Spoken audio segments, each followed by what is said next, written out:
पीर कामिल episode 13 part 1। 18-19 साल की उम्र में उसे यकीन था उन औरतों में कभी कोई ऐसी औरत नहीं हो सकती थी जिससे उसका कोई ताल्लुक होता, खूनी रिश्ता होता या मोहब्बत होती। उसकी माँ और बहन एलीट क्लास की फर्द थी। उसकी बीवी को भी उसी क्लास के किसी घर से आना था। उसकी बेटी भी उसी क्लास की होती। रेड लाइट एरिया की औरतें, इन्हें इसी काम के लिए पैदा किया गया है। उसे यकीन था अकड़ी गर्दन, उठी हुई ठोड़ी और तने हुए अबरुओं के साथ वो उस मखलूक से जितनी नफरत करता कम थी, जितनी तस्लील करता ना काफी थी। अब किस्मत ने क्या किया था? 7 पर्दों में रहने वाली उस औरत को, जिसके जिस्म पर वो किसी की उंगली के लम्स तक को बर्दाश्त नहीं कर सकता था, उसे इस बाजार में फेंक दिया गया था। उससे चंद कदम आगे वो शख्स चल रहा था जो उसका ग्राहक था। सालार सिकंदर जबान खोलने के काबिल तक नहीं था। आवाज बुलंद नहीं कर सकता था, शिकवा नहीं कर सकता था। वो किसी से क्या कहता? क्या वो अल्लाह से कह सकता था कि उसके साथ ऐसा क्यों हुआ? आखिर उसने ऐसा क्या किया था? उसने अपने होंठ भींच लिए थे। उसकी कपकपाहट को कैसे रोकता? उन गलियों में आने वाला कोई शख्स कभी दावे के साथ ये कह सकता है कि उसके अपने घर, अपने खानदान की औरत कभी इस बाजार में नहीं आएगी? किसी दूसरे मर्द की जेब में पड़े हुए नोटों के एवज बिक सकेगी? नहीं। माँ, बहन या बीवी, बेटी, पोती, नवासी, आने वाली नस्लों में से कोई। सालार सिकंदर की जबान हलक से खींच ली गई थी। इमामा हाशिम उसकी बीवी थी, उसकी मनकूहा, एलीट क्लास की वो औरत जिसका इस बाजार से कभी वास्ता नहीं पड़ता। सालार सिकंदर ने एक बार फिर खुद को मारगला की पहाड़ियों पर रात की तारीकी में दरख्त के साथ बंधा पाया। बेबसी की इंतहा थी। साहब, मेरे साथ चलो, हर उम्र की लड़की है मेरे पास। इस इलाके की सबसे अच्छी लड़कियां, कीमत भी ज्यादा नहीं है। उसके साथ एक आदमी चलने लगा। मैं इसलिए यहां नहीं आया हूं। सालार ने मध्यम आवाज में उस पर नजर डाले बगैर कहा, कोई ड्रिंक चाहिए? कोई ड्रग? मैं सबको सप्लाई कर सकता हूं। आकिफ ने एक कदम रोक कर कदरे उखड़े हुए अंदाज में उस आदमी से कहा, तुम्हें एक बार कहा ना जरूरत नहीं है, फिर पीछे क्यों पड़ गए हो? उस आदमी के कदम थम गए। सालार खामोशी से चलता रहा। उसका जहन किसी आंधी की जद में आया हुआ था। इमामा हाशिम वहां कब, क्यों, कैसे आ गई थी? माजी एक फिल्म की तरह उसकी नजरों के सामने आया था। प्लीज तुम एक बार उसको जाकर मेरे बारे में सब कुछ बताओ। उससे कहो मुझसे शादी कर ले। उससे कहो मुझे किसी चीज की जरूरत नहीं है, सिर्फ एक नाम है। उसको तुम हज़रत मोहम्मद सल्लल्लाहु अलैहि वसल्लम का वास्ता दोगे तो वो इनकार नहीं करेगा। वो इतनी मोहब्बत करता है आप सल्लल्लाहु अलैहि वसल्लम से। उसने बहुत साल पहले अपने बेडरूम पर नींद दराज चिप्स खाते हुए मोबाइल फोन पर बड़े इत्मीनान के साथ उसको बिलखते सुना था। बाय द वे, तुम इमामा के क्या लगते हो? मैं और इमामा बहुत गहरे और पुराने फ्रेंड्स हैं। जलालुन नसर के माथे पर बल पड़ गए थे। सालार ने अजीब सी सरशारी महसूस की। जलाल उस वक्त इमामा और उसके बारे में क्या सोच रहा होगा, वो अच्छी तरह अंदाजा कर सकता था। उससे जाकर साफ साफ कह दो, मैं उससे शादी नहीं करूंगा। वो जलालुन नसर का ये पैगाम सुनते हुए इमामा हाशिम का चेहरा देखना चाहता था। उसने च्युइंगम के बबल बनाते हुए इमामा को मोबाइल पर खबर दी थी, तुमने मुझ पर इतने एहसान किए हैं, एक एहसान और करो, मुझे तलाक दे दो। वो फोन पर गिड़गिड़ाई थी, नहीं, मैं तुम पर एहसान करते करते थक गया हूं और अब एहसान नहीं कर सकता, और ये वाला एहसान, ये तो नामुमकिन है। उसने जवाबन कहा था, तुम तलाक चाहती हो, कोर्ट में जाकर ले लो, मगर मैं तुम्हें तलाक नहीं दूंगा। सलार के हलक में फंदे लगने लगे। हां, मैंने ये सब कुछ किया था, लेकिन मैंने जलालुन नसर की गलतफहमी को दूर कर दिया था। मैंने उसे सब कुछ बता दिया था, कुछ भी नहीं छुपाया। मैंने सिर्फ एक मजाक किया था, एक प्रैक्टिकल जोक। मैं ये तो नहीं चाहता था कि इमामा के साथ ये सब कुछ हो। वो जैसे किसी अदालत में आन खड़ा हुआ था। ठीक है, मैंने उसके साथ ज्यादती की, उसे तलाक नहीं देकर, मगर मैंने फिर भी ये ख्वाहिश तो नहीं की थी कि वो यहां कर फंसे। मैंने उसे घर छोड़ने से रोका था। मैंने मजाक में ही सही, मगर उसे मदद की ऑफर भी की थी। मैं तो उसे यहां लेकर नहीं आया था। कोई मुझे जिम्मेदार नहीं ठहरा सकता इस सब का। वो बेरब्त जुमलों में वजाहत दे रहा था। उसके सर में सनसनाहट होने लगी थी, दर्द की एक तेज मानूस सी लहर। मिग्रेन, आधे सर का दर्द, मिग्रेन। मिग्रेन का एक और अटैक। वो चलते चलते रुका। होंठ भींचते हुए उसने बेइख्तियार अपनी कनपट्टी को मसला। दर्द की लहर गुजर गई थी। आंखें खोलकर उसने गली के पेचोखम को देखा। वो अंधी गली थी, कम से कम उसके लिए और इमाम हाशिम के लिए। उसने कदम आगे बढ़ाए। आकिफ एक चौबारे नुमा घर के सामने रुक गया था। उसने मुड़कर सलार को देखा। यही घर है। सलार का चेहरा कुछ और जर्द पड़ गया। कयामत अब और कितनी दूर रह गई थी। ऊपर की मंजिल पर जाना है, सुनोबर ऊपर ही होगी, आकिफ कहते हुए एक तरफ मौजूद तंग और तारीक सी सीढ़ियां चढ़ने लगा। सलार को पहली सीढ़ी पर ही ठोकर लगी। वो बेख्तियार झुका। आकिफ ने मुड़कर उसे देखा और रुक गया। एहतियात से आओ, सीढ़ियों की हालत ज्यादा अच्छी नहीं है। ऊपर से ये लोग बल्ब लगवाने की भी रवादार नहीं। सलार सीधा हो गया। उसने आकिफ का सहारा लेकर ऊपर वाली सीढ़ी पर कदम रखा। सीढ़ियां बल खाकर गोलाई की सूरत में ऊपर जा रही थीं और इतनी तंग थी कि सिर्फ एक वक्त में एक ही आदमी गुजर सकता था। उनकी सिमट भी उखड़ी हुई थी। वो बूट पहनने के बावजूद उनकी खस्ता हालत को जांच सकता था। जिस दीवार का सहारा लेकर वो सीढ़ियां चढ़ रहा था, उस दीवार की सिमट भी उखड़ी हुई थी। सालार अंधों की तरह दीवार टटोलते हुए सीढ़ियां चढ़ने लगा। पहली मंजिल के एक दरवाजे के खुलते ही पट से आने वाली रोशनी ने सालार की रहनुमाई की थी। आकिफ वहां कहीं नहीं था। यकीनन वो दरवाजा पार करके आगे चला गया था। सालार चंद लम्हों के लिए वहां रुका, फिर उसने दहलीज के पार कदम रखा। वो अब एक चौबारे में था। एक तरफ से बहुत से कमरों के दरवाजे थे, दूसरी तरफ नीचे गली नजर आ रही थी। बरामदे नुमा लंबा चौबारा बिल्कुल खाली था। तमाम कमरों के दरवाजे उसे वहां खड़े बंद ही लग रहे थे। आकिफ कहां गया था वो नहीं जानता था। उसने बहुत मोहतात अंदाज में अपने कदम आगे बढ़ाए, यूं जैसे वो किसी भूत बंगले में आ गया था। अभी कोई दरवाजा खुलता और इमामा हाशिम उसके सामने आकर खड़ी हो जाती। मेरे खुदा, मैं उसका सामना यहां कैसे करूंगा? उसका दिल डूबा। वो उन बंद दरवाजों पर नजर डालते हुए चलता जा रहा था। जब उस बरामदे के आखिरी सिरे पर एक दरवाजे में से आकिफ निकला। तुम यहां रह गए हो? वो वहीं से बुलंद आवाज में बोला, यहां आओ। सालार के कदमों की रफ्तार तेज हो गई। सालार दरवाजे तक पहुंचने से पहले चंद लम्हे के लिए रुक गया। वो अपने दिल की धड़कन की आवाज बाहर तक सुन रहा था। फिर आंखें बंद किए सर्द हाथों की मुट्ठियां भींचते हुए वो कमरे में दाखिल हो गया। वहां आकिफ एक कुर्सी पर बैठा हुआ था, जबकि एक लड़की अपने बालों पर ब्रश करते हुए आकिफ से बातें कर रही थी। ये इमामा नहीं है, बेइख्तियार सालार के मुंह से निकला। हाँ, ये इमामा नहीं है, वो अंदर है, आओ। आकिफ ने उठते हुए एक और कमरे का दरवाजा खोला। सालार हमवार कदमों से उसके पीछे गया। आकिफ अगले कमरे को भी पार कर गया। एक और दरवाजा खोलकर एक दूसरे कमरे में दाखिल हो गया। हेलो सनोबर, सालार ने दूर से आकिफ को कहते हुए सुना। उसका दिल उछलकर हलक में आ गया। उसी लम्हे के लिए उसका दिल चाहा कि वो वहां से भाग जाए, अभी इसी वक्त। सरपट इधर उधर देखे बगैर इस घर से, इस इलाके से, इस शहर से, इस मुल्क से दोबारा कभी वहां का रुख तक ना करे। उसने गर्दन मोड़कर अपने अक़ब में मौजूद दरवाजे को देखा। आओ सालार, आकिफ ने उसे मुखातिब किया। वो अब गर्दन मोड़े अंदर किसी लड़की से मसरूफ गुफ्तगू था। सालार ने थूक निकला। उसका हलक कांटों का जंगल बन गया था। वो आगे बढ़ा। आकिफ ने अपनी पुश्त पर उसके कदमों की आवाज सुनी तो दरवाजे से हट गया। सालार दरवाजे में था। वो कमरे के वस्त में खड़ी थी। यह है सनोबर, आकिफ ने तारुफ करवाया। सालार उससे नजरें नहीं हटा सका। वो भी उस पर नजरें जमाए हुई थी। इमामा, वो बेहिस हरकत उसे देखता हुआ बड़बड़ाया। हाँ इमामा, आकिफ ने तस्दीक की। सालार घुटनों के बल जमीन पर गिर पड़ा। आकिफ घबरा गया। क्या हुआ? वो दोनों हाथों से अपना सर पकड़ते हुए सजदों में था। वो तवाइफ के कोठे पर सजदे करने वाला पहला मर्द था। आकिफ पंजों के बल बैठा उसे कंधे से पकड़ कर हिला रहा था। सालार सजदों में बच्चों की तरह रो रहा था।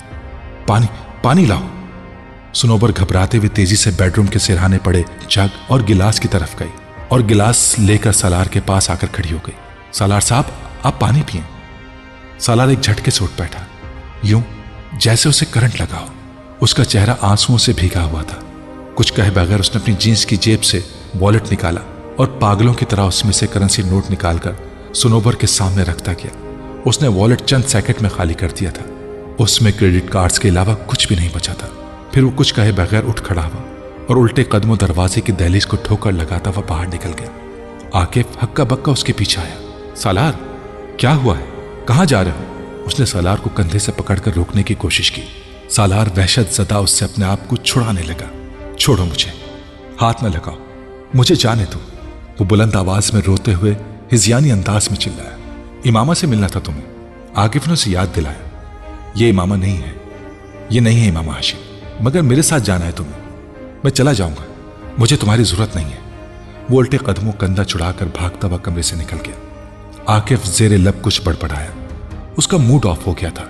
मुड़कर वो सनोबर के कमरे में घुस गया, जो अभी भी हैरानी से नोटों के ढेर को देख रही थी। सीढ़ियां अब भी उसी तरह तारीक थी, मगर इस बार वो जिस जहनी हालत में था उसे किसी दीवार, किसी सहारे, किसी रोशनी की जरूरत नहीं थी। वो अंधाधुंध तारीक सीढ़ियों से नीचे भागा और बुरी तरह गिरा। अगर सीढ़ियां सीधी होती तो वो सीधा नीचे जा गिरता, मगर सीढ़ियों की गोलाई ने उसे बचा लिया था। वो अंधेरे में एक बार फिर उठा। घुटनों और टखनों में उठने वाली टीसों से बेपरवाह उसने दोबारा उसी तरह भागते हुए सीढ़ियां उतरने की कोशिश की।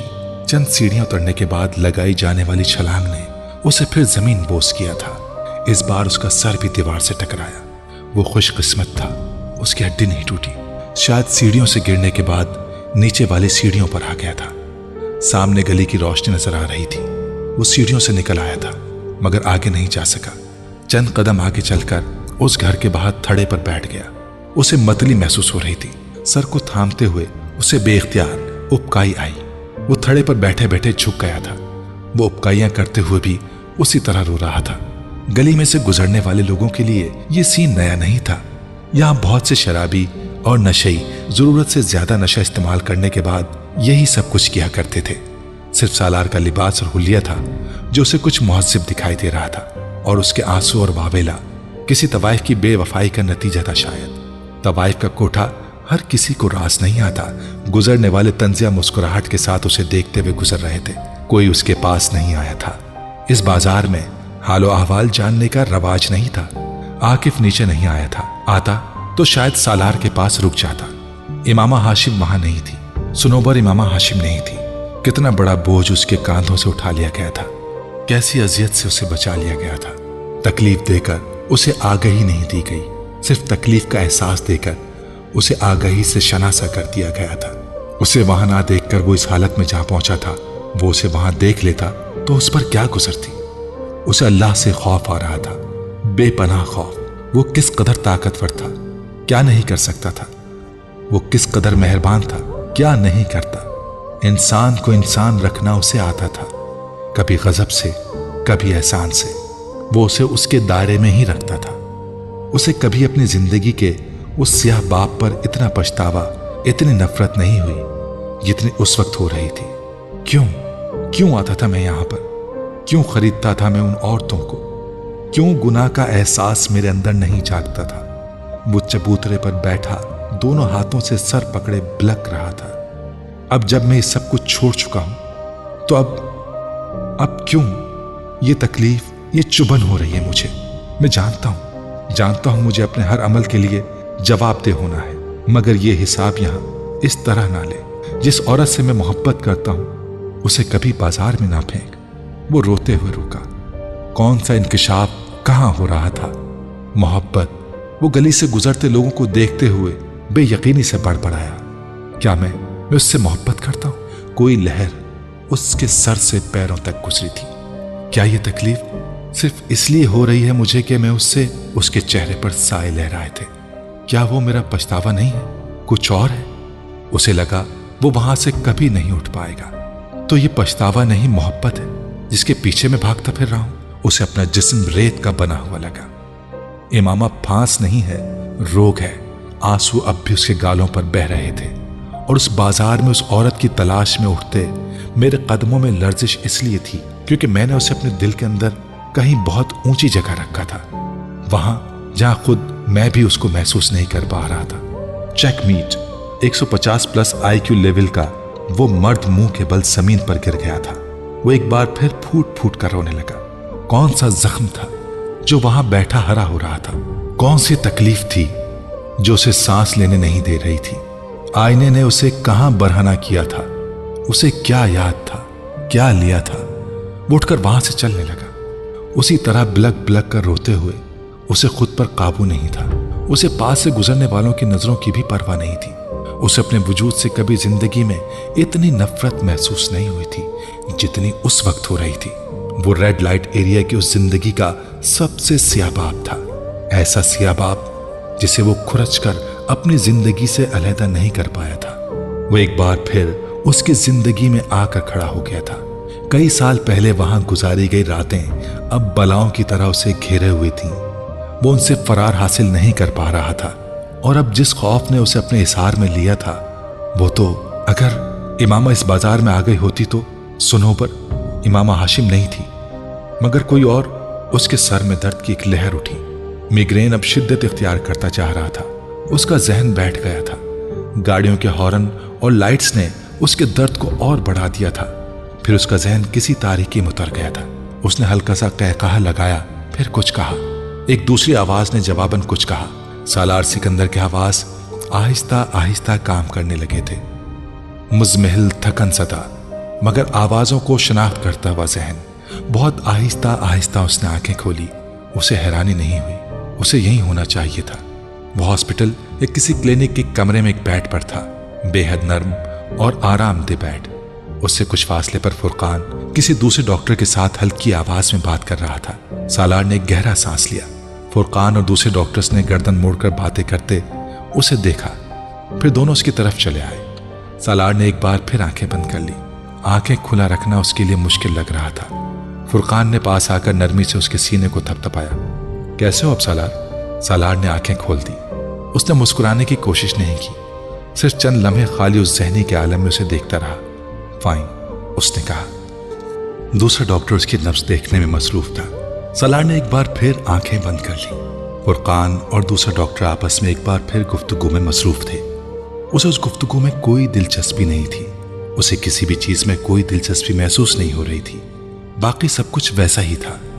एहसास जुर्म, पछतावा, आकिफ, सुनोपर, इमामा, रेड लाइट एरिया, सब कुछ वैसा ही था। उसका दिल चाहा काश वो अभी होश में ना आता। तो सालार साहब, अब कुछ तफसीलन गुफ्तगू हो जाए आपके साथ। उसने फुरकान की आवाज पर आंखें खोल दी।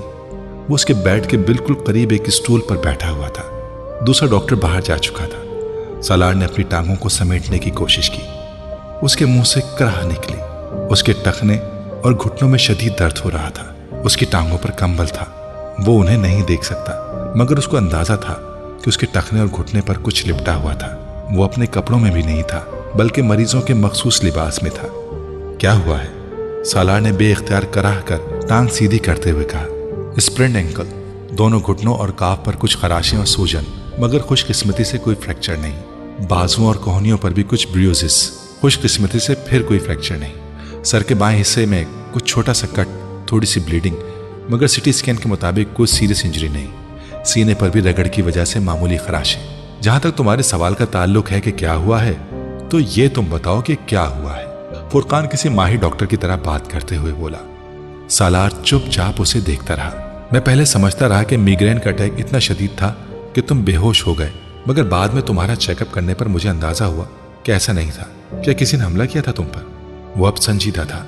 सालार ने गहरा सांस लेते हुए सर को झुकाया। तुम मुझ तक कैसे पहुंचे? बल्कि मैं यहां कैसे पहुंचा? मैं तुम्हारे मोबाइल पर कॉल कर रहा था और तुम्हारे बजाय किसी आदमी ने वो कॉल रिसीव की।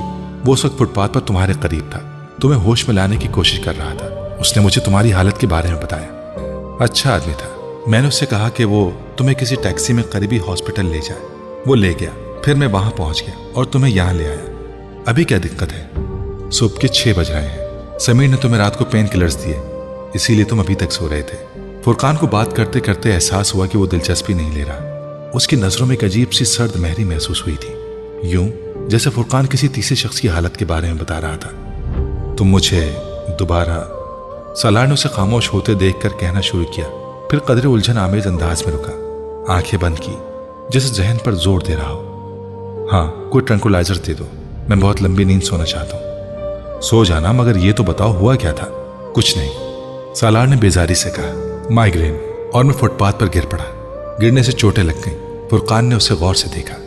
कुछ खा लो। सालार ने उसकी बात काटी। नहीं, भूख नहीं है। तुम बस मुझे कुछ दो, टैबलेट, इंजेक्शन, कुछ भी। मैं बहुत थका हूं। इस्लामाबाद तुम्हारे घर वालों, सालार ने उसकी बात मुकम्मल करने नहीं दी। नहीं, इतला मत करना। मैं जब सोकर उठूंगा तो इस्लामाबाद चला जाऊंगा। इस हालत में?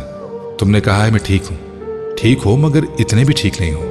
2-4 दिन आराम करो, यहीं रहो लाहौर में, फिर चले जाना। अच्छा, फिर तुम पापा या मम्मी को इत्तला मत देना। फुरकान ने कुछ उलझे हुए अंदाज में उसे देखा। उसके माथे पर चंद बल आ गए। अच्छा, और कुछ? ट्रंकुलाइज। फुरकान उसे सोचते हुए देखने लगा। मैं रहूं तुम्हारे पास? फायदा, मैं तो अभी सो जाऊंगा, तुम जाओ, मैं उठूंगा तो तुम्हें कॉल करूंगा।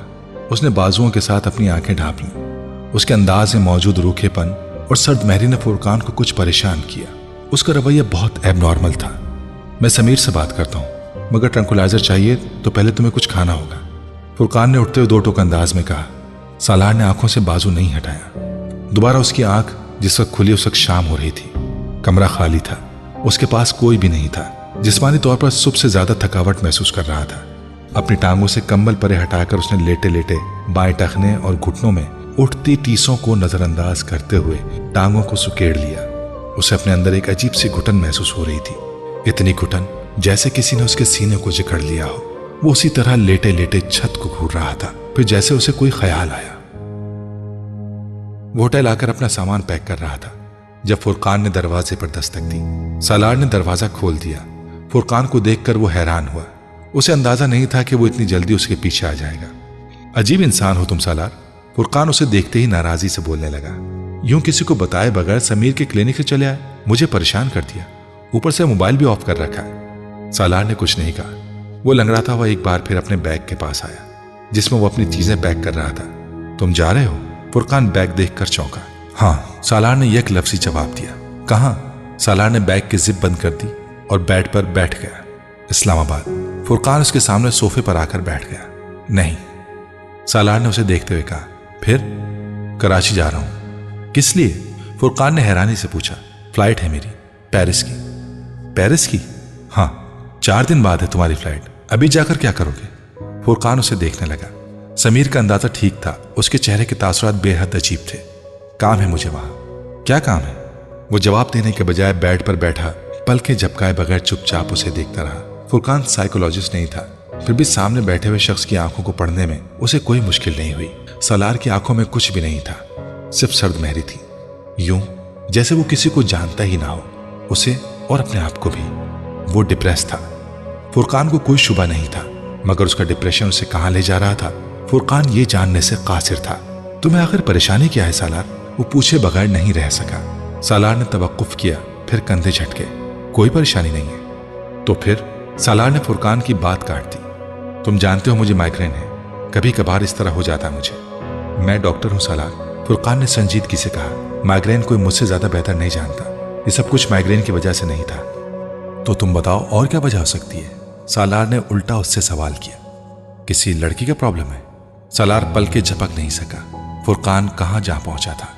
हाँ, वो नहीं जानता था कि उसने नहीं क्यों नहीं कहा था। किसी में इन्वॉल्व हो तुम? फुरकान को अपने अंदाजे के सही होने पर जैसे यकीन नहीं आया। हाँ। फुरकान बहुत देर चुप बैठा उसे देखता रहा, यूं जैसे अपनी बेयकीनी पर काबू पाने की कोशिश कर रहा हो। किसके साथ इन्वॉल्व हो? तुम उसे नहीं जानते। शादी नहीं हो सकी तुम्हारी उसके साथ? सालार उसे देखता रहा, फिर उसने कहा, हो गई थी। उसके लहजे में आंच थी। शादी हो गई थी? फुरकान को फिर यकीन नहीं आया। हाँ, फिर तलाक हो गई? उसने पूछा। नहीं। तो? सालार के पास आगे बताने के लिए कुछ भी नहीं था। तो बस क्या? सालार उसके चेहरे से नजरें हटाकर अपने बाएं हाथ की उंगली दाएं हाथ में मौजूद दिल की लकीरों पर फेरता रहा। क्या नाम है उसका? फुरकान ने मध्यम आवाज में उससे पूछा।